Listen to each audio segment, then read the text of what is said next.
Hi, I'm Douglas Ferguson. Welcome to the Facilitation Lab podcast, where I speak with Voltage Control certification alumni and other facilitation experts about the remarkable impact they're making.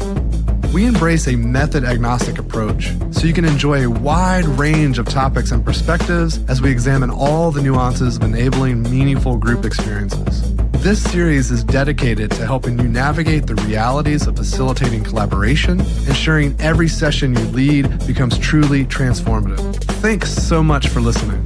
If you'd like to join us for a live session sometime, you can join our Facilitation Lab community. It's an ideal space to apply what you learn in the podcast in real time with peers. Sign up today at voltagecontrol.com/facilitation-lab.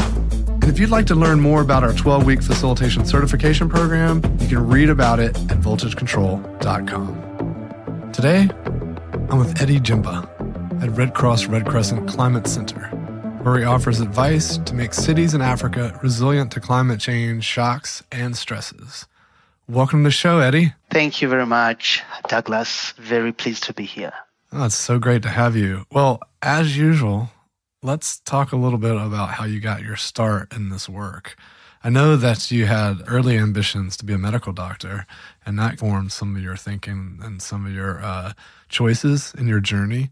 But I'd love to just talk about that with you today. Yeah, well, having been raised in a family where it was very important, or it was known that anyone who is bright or who is able to pass science should automatically sign up to be a medical doctor. It was quite prestigious to be one. I had a couple of uncles who had gone ahead of me, so they were medical doctors, peers too who were aspiring to be. And as someone who was performing well in science, everyone expected me to be a medical doctor, and I myself actually wanted to be a medical doctor. Well, because of financial circumstances, I couldn't afford to pay for the medical course at the university, and the government sponsored me for an alternative course, which was conservation biology.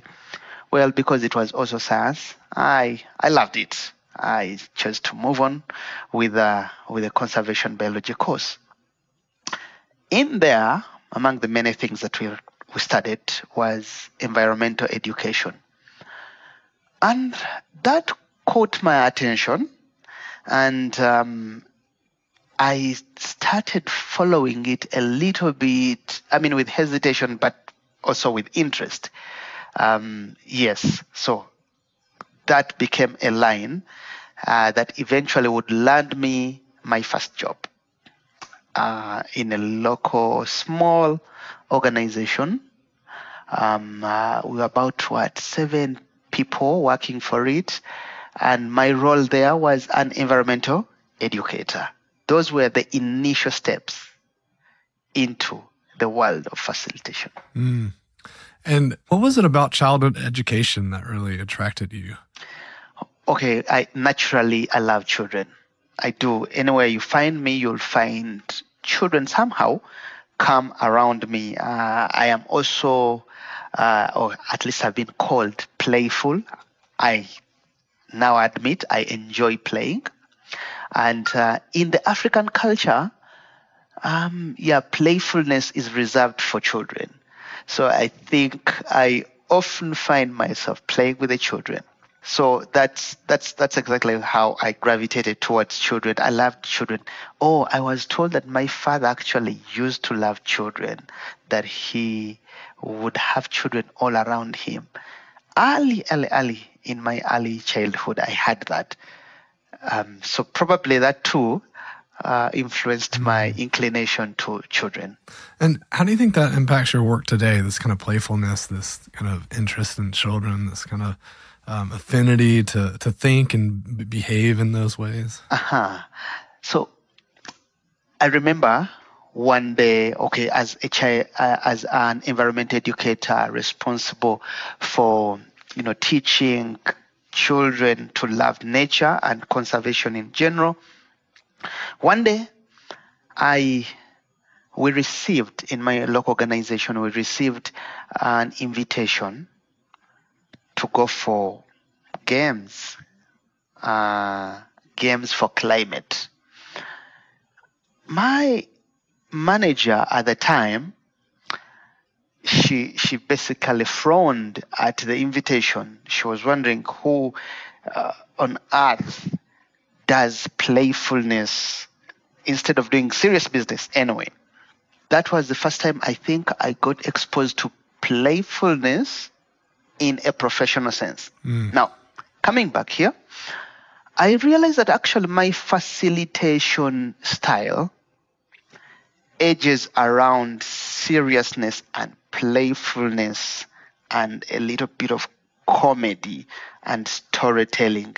So the interaction with children and the love for playfulness, I have learned to bring it into a room where there's whether it's a meeting, a smaller one, big conferences, and I find that people connect. Actually, it's my way of connecting with the audience before we get into this too much business of life with whatever topics that we are addressing. So I'm really curious, like what's you talk about bringing in the play and the comedy and connecting with the audience. Is there a story that comes to mind of how that happens? Well, I'm trying to dig into my mind. What the immediate thing that comes is, imagine myself. I in my work, I tend to move around the cities, especially in Africa. And one of the most memorable time that I have is when I was in Windhoek in Namibia, in a huge conference hall, in there, with politicians, the mayor is present, the councillors present there, technical people from disaster risk management, because of the work we do, which is humanitarian work. We always want to bring along local people, so the common man, and woman, community members, basically. And we were thinking about the strategy, the climate change strategy for the city of Windhoek. Now, getting the mayor, it's not time for soliciting for votes. Getting the mayor to talk with the local community leaders and just a local dweller of informal settlements, as we call them. It's challenging. So I often start with some very light joke, maybe, very carefully selected, which makes people, loosen up and laugh a bit. So, for example, we are here to talk about the changing climate. But is it really changing? Has anyone seen it changing? Or something related to an African proverb?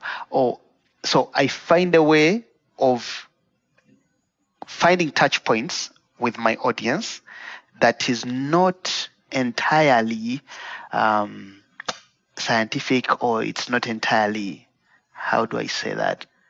Yeah, but anyway, something light that makes people's countenance on the face change. They are not thinking about their professionalism in the moment, but they are thinking about being human together in the room. I love that. And what are some African proverbs that come to mind? Like, because I'm sure listeners aren't familiar with many of them. So, like, is there one that you can share with us, the kinds of things that you're using? Yeah, there's one which says, if you want to carry a baby, don't wait for them to get dirty or to get muddy. And in a way, that one directly relates to my work because, for the changing climate, we need to take action before things get worse. So when I offer that, then I invite my audience to offer me some proverbs from their own context. So I mean, although we are all Africa, but the countries can be completely different. Even within the country, there can be a lot of difference because we are different tribes, different culture setting and background. So I invite them to offer me more, and as they do that, they feel like this is a different kind of workshop altogether. Wow, that makes me really curious when you say that if you want to carry a baby, don't wait for it to get muddy. In what ways do you think you may have waited for things to get muddy in your facilitation practice before you carried them? Okay, I love that question. First and foremost, I never ever thought that facilitation can be work. I never heard that facilitation there was a profession called facilitation until I met people from the Red Cross who had invited me for a workshop which was about climate change and games, or games for climate. And they told me that I was good at facilitation, and I asked, what's that? By that time, I had already been working as an environmental educator for about 3 years, I think. So the term facilitation was not there. That means that for those 3 years, I did things ad hoc without any orientation about the basics of facilitation, the techniques of facilitation. In which way, I think that's clearly I waited. I waited to carry the baby, but I didn't know the baby existed. So in a way, while I waited to carry the baby, I wasn't aware of the waiting itself. And later on, actually, I started then, I was taken on I joined Red Cross. And one of the reasons, they really liked my facilitation skills, and they exposed me to various facilitation styles and techniques. And I was like, wow, I never knew that work could be fun like this anyway. And then, exposed me also to applied improvisation, liberating structures, all these amazing resources. And over time, I have also learned that facilitation is kind of a craft. You get this piece and this and put them together and you get a blend. So if I get applied improv and then I add some liberating structure, I create this amazing thing. In my culture, in the African context, there is a meal we call katogo. Basically, it's a mixture of things. You throw tomatoes there. You can throw other vegetables, leafy vegetables. You can throw other various sources of protein and carbs, and you cook all together. So that's my new perception of facilitation. Add several things together, come up with a flavor that is so blended but very rich in taste. Yes, anyway, right now I'm here. I'm immersed in facilitation. I love facilitation. And I noticed, though, that it's still growing in the African context. I'm privileged to be part of the community of facilitators from IAF, the International Association of Facilitation. But we are few, even within the African group, we are few. And which means there's a lot of room for growth. Given that lots of things are emerging within the African context to provide solutions to the changing climate, to the challenges in health, to the tech that is blooming, everything. So I tend to feel like there is a need to groom facilitators, to equip facilitators in the developing world And that's my new passion or my new discovered calling. Tell me a little bit more about that need. Why do you think that's so important? Well, it is pretty important because from my story, facilitation generally was never regarded as some sort of work. So if it's not regarded as work, that means it's not going to be prioritized in an organization. So if someone emerges and they come and they say, yeah, here I am, I need a job, I am a facilitator, a conversation facilitator. They'd be like, what are you talking about? We are here to do work, not to talk. Then when you think, in my context, when you think about changing climate, the worst is yet to be seen all around the world, Africa is in a very difficult place, or it will be in a very difficult place. We are at a time when we need to define policies that will help the most vulnerable people to be protected from adverse impacts of climate change. And to do that, we need to facilitate conversation between those who are most vulnerable, the scientists that are informing us, the local leaders, especially the cultural leaders who are highly treasured, and then the governments who are decision makers, the women and children. Everyone has to be on the table to make this conversation rich, and so that the outcome is really informed by local experience. We need facilitators to create that room. They are very few, and the scientists who are quite enthusiastic, as well as the decision leaders, the decision makers, what they know right now is one PowerPoint after another, and which is quite boring. But they don't know what to do. How different? What other ways can we do it? Can we pass on this information? Any sector that you talk about within Africa, they will need that. They will need facilitators because of the growth trajectory that we are looking at and the change that we need to bring about. Yeah. What do you think the most promising source of facilitators are in that space? Source of facilitators. I don't know where we can, because I don't know where they are. But I think starting with the executives, we have leaders all around, leaders in different sectors, leaders of companies, leaders of nonprofits, leaders.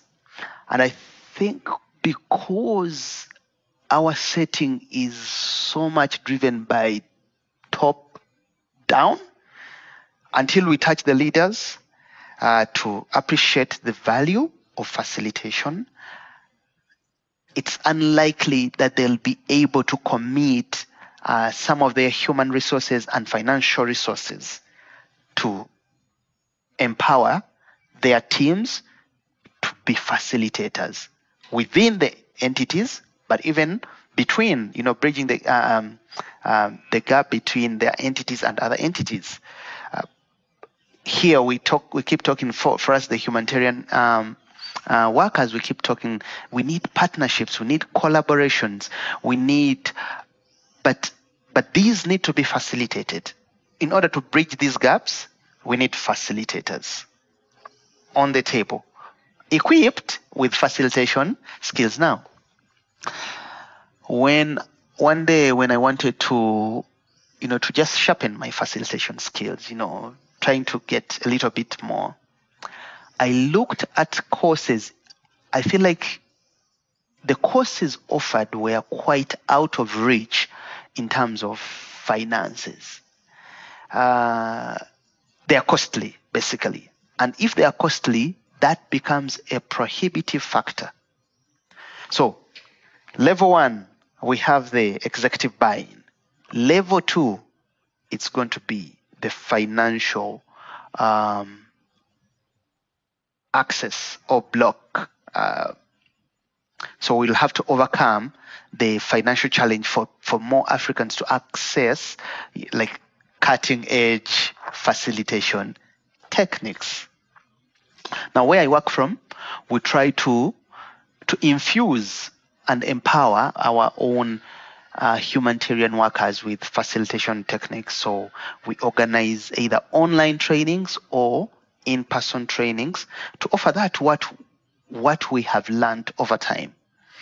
And of course, we have to continue guiding like the champions and coaching them, mentoring them as they hone their facilitation skills.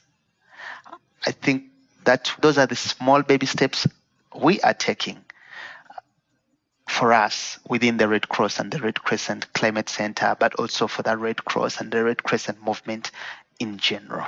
Your mention of the Red Cross reminds me of the story you were telling earlier about the climate games and how foreign and strange that was for some of your coworkers. I'm really curious, how did those games work? What was it like being there and attending these programs? Okay. So for that particular game that oriented me into the world of facilitation, it was about forward-looking decision making, and it's basically like a tabletop sort of simulation game with cards and with beans and dice representing probabilities, and the beans representing finances. So you have to make an individual decision, but with consultation from others. So it was a game about forward-looking decision-making into 10-year future, and you would experience the results of your decisions over the course of the game. However, there are other severons which are basically small games to infuse some energy within a workshop, within a conference, within a meeting. Those ones we pick them from here and there, from all over, and try them out, put them into context, and some fly and others flop. Which reminds me, so earlier in my career, having been exposed to these various games at the Climate Center, I got an assignment to go to Somaliland and to play a game. So I had a deck of cards, these usual cards, playing cards. But I was going to use them to just stimulate people's imagination who are not playing cards actually. But the moment I pulled out a deck of cards and I mentioned this is a deck of cards, my co-facilitator stopped me and said, wait. Eddie, here in this context we never do gambling. So anything related to gambling, I immediately noticed that, look, while I was not there to gamble, but the cards are related, they are affiliated to gambling, this game cannot continue. So anyway, we try to get games and then we put them into context, into our own context. But always trying to make sure that they remain relevant to the goal that we have of reducing, like understanding changing risks and then making decision in the moment which impact the future. Yeah, that's always critical, no matter what we're bringing into a session, just thinking about how can we make it applicable? How can we align it to our context, to our purpose?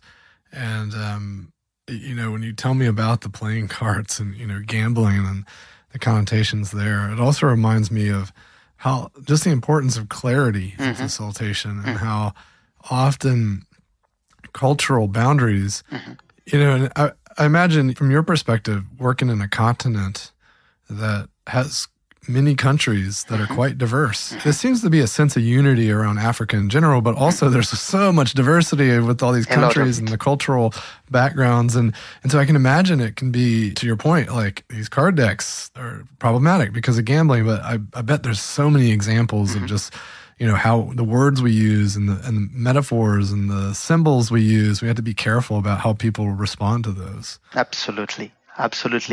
And so there are 52 countries. And then even within the country itself, like one country, like where I am here in Uganda, there are over 30 dialects, and some of which I cannot completely understand. So if I cannot even understand the language or the dialect, that means it's a steep is it called a steep slope? But it takes a lot of effort for me to understand the culture. That's where storytelling and connecting with, people comes in. If, and our culture is so much oriented, by starting a small conversation with a person with whom you are convening the meeting or the workshop or the conference, they can reveal to you, or they often reveal to me, lots of things through a story. Short stories, long stories, stories in the corridor, stories across the table, stories when we are having lunch, and tea.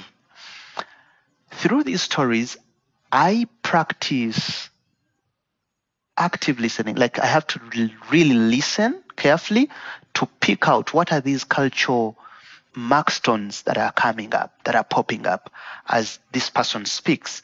And later on, I use them to design or to facilitate the agenda itself that I have at hand.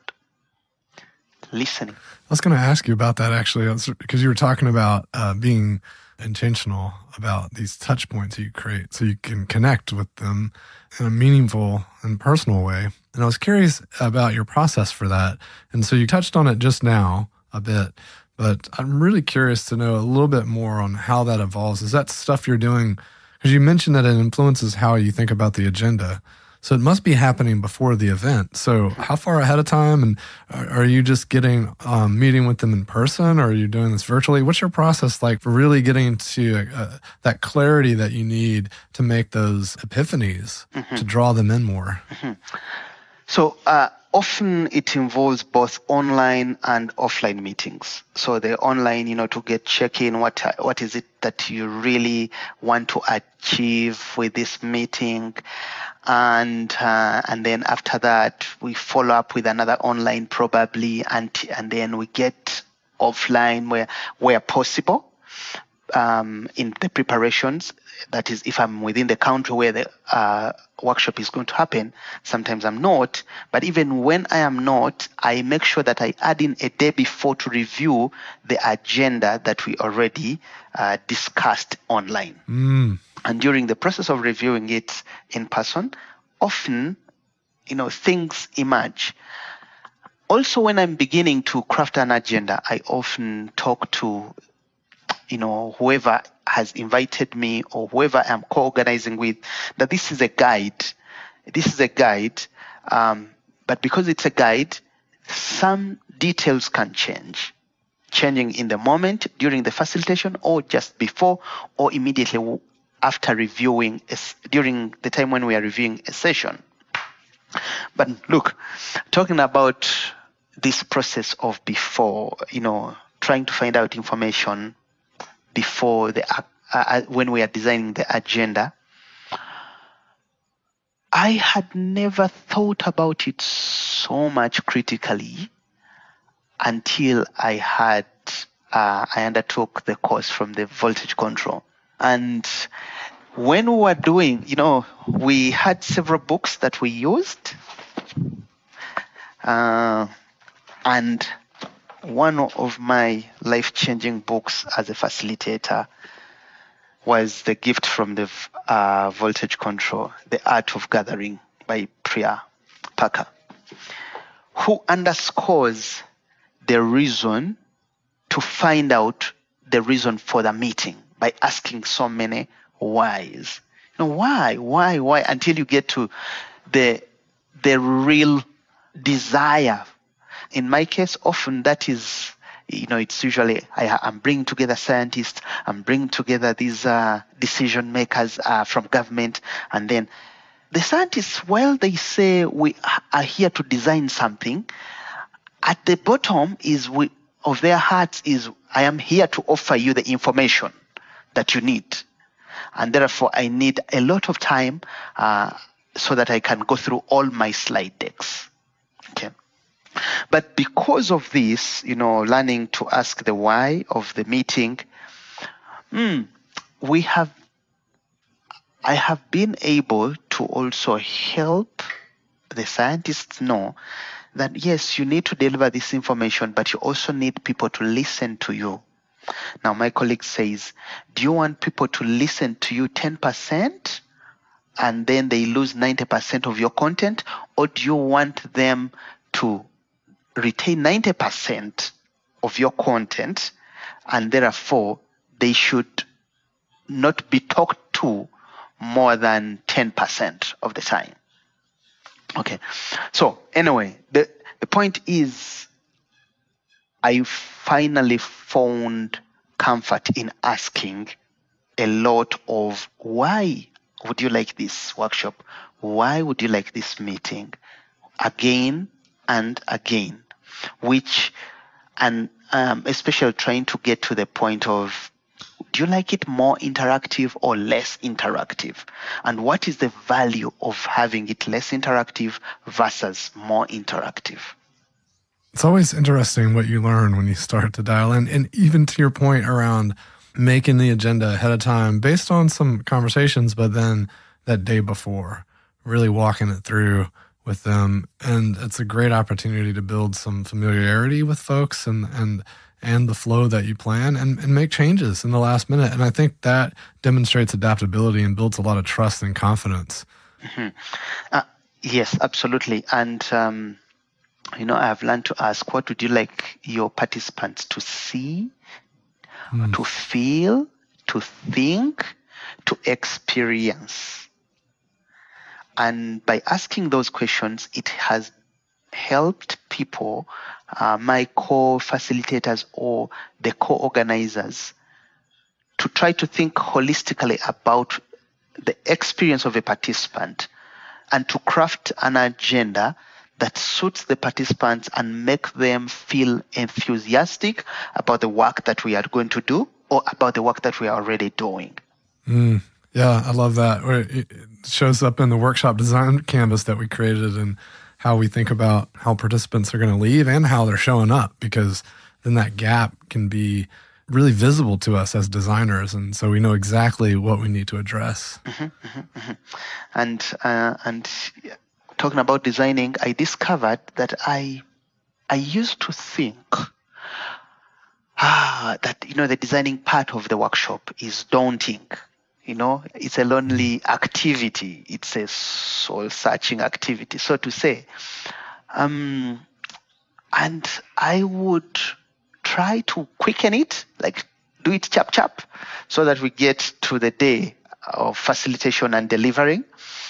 But I have learned that it's worth the effort to spend a lot of time in designing phase of the workshop, because it will determine a lot how the actual delivering of the workshop, conference, or meeting will happen. So, and if you do it in a co-development process, it yields even much more better fruits, and the results are well owned, like co-owned. If something didn't go well, all of you as the facilitation team will be like, yes, we would have improved. And it reduces opportunities of pointing fingers. Probably it was you, Eddie, who didn't give sufficient time for design. Yes. It's easier for people to assume positive intent and think about how we can improve versus trying to cast blame, for sure. Well, let's see. In our remaining time, I want to kind of shift, maybe just reflecting a bit. And my first semi-reflective question here is about the leaders that you mentioned and how important it was to start with the leaders and to build appreciation for facilitation, awareness, and maybe even get them trained to be better facilitators so that they can influence the organizations that they're part of. And I'm curious, what do you think are the hallmarks of leaders that are going to be the most receptive to facilitation, or ones that might be more apt to embrace it, learn it, and adopt it? Okay, in terms of embracing and learning, I think of the mid-level managers, I think about them as the movers, the senior managers, I think about them as those who just offer a blessing. They need to experience it once and be like, yeah, go, no go. Once they have given a go, then the mid-level managers, these make it happen. And I love, so in our facilitation trainings for leaders, usually we want the senior management to identify a person and they hand them over to us.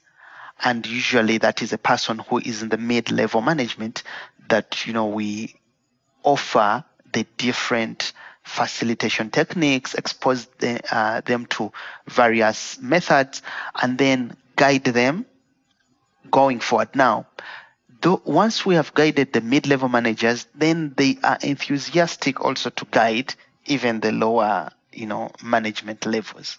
So I feel like the movers are the mid-level managers. But of course, they have to first get the go from the senior level management. And what do you think are the qualities of the senior leaders that are the most apt to give the go-ahead, and who are the people that are pretty much ready but maybe just aren't aware just yet? That's a difficult one to answer. But who are the most ready? I don't know. It's hard to find the most ready ones. Yeah, maybe not a specific person or a specific industry, but what are the qualities? What do you think is true about those people? Okay. There have to be some people who are enthusiastic about their work and about change, sustainable change. Now, the word sustainability, I think sometimes it's misused, but a leader who would love to see change and impact for the kind of work that they do, they are likely to embrace facilitation because they'll be able to see its capacity to drive change. And for the leaders who are not enthusiastic, it's less likely. But also leaders who are probably young and energetic, and young is relative, but those who are enthusiastic to learn new things, probably that's the quality that I want to put forward.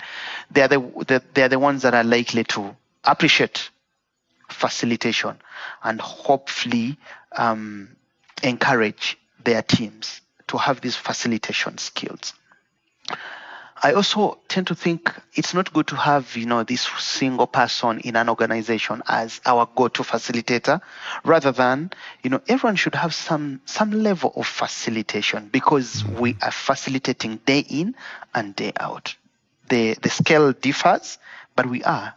Yeah, and it makes a big difference when even folks that aren't positional leaders or aren't hosting meetings, if they're showing up with an understanding and appreciation of good facilitation skills, they're going to be better meeting attendants. They're going to help out and bring more people in, and the success of the gathering just skyrockets, right? I mean, imagine if every wedding you went to was attended by wedding planners. It'd probably be a pretty spectacular event, right? There'd be a lot of sympathy and empathy for what everyone's going through, right? Absolutely.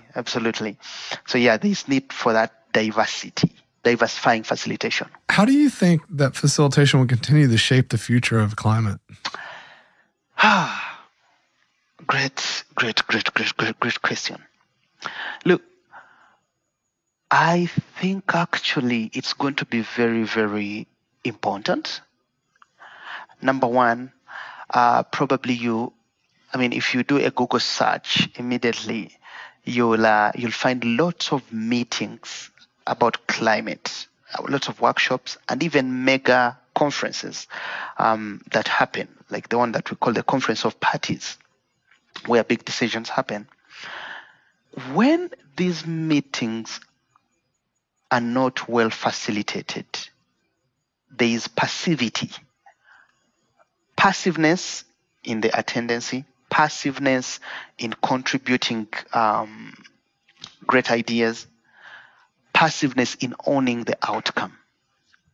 Now, I think we are going to need, and my hope is that we will have lots of skilled and even semi-skilled facilitators having these very interactive, highly engaging meetings, starting from the lowest level of administration. In my case, it will be the village, to the highest level of administration, which would be at the global level. Getting the voices of those who are most impacted heard, but also getting the voices of those who are best skilled at producing solutions equally hard in the same room to define the solution for climate. And when it comes to cities, it is even going to be more important. The world is becoming urbanized day by day. We have already gone past the 50%, of the world's population living in cities, and it's expected, it's going to rise into 80s. Some other places like the Latin America and the Caribbean, those have already also got there. But anyway, wherever we have a lot of diversity concentrated in the single place, and we need to make a decision or to come up with solutions that are co-owned, which is the case for the climate change, we need facilitation. We need excellent facilitation. That is the force that will ensure adequate inclusion of all the voices, and which means acceptable solutions for those who are there. Yeah, I think that we will come to a place where we have even climate change specialists having facilitation as one of their job descriptions, I think. Yes. As we come to an end here, I'd love to give you an opportunity to leave our listeners with a final thought. One, facilitation is not designed, it's a skill which can be learned. So it's not only for extroverts, it's not only for introverts. Anyone can be a facilitator. But it is an art, and which means we have to be intentional as facilitators, getting various facilitation techniques, crafting them together to come up with, unique facilitation styles, which are also applicable for specific cultural contexts. The other one is we need to spread facilitation as a profession, especially within developing countries, both in Africa, in Asia, and elsewhere. I feel like there is a big gap in terms of facilitation skills in the developing world.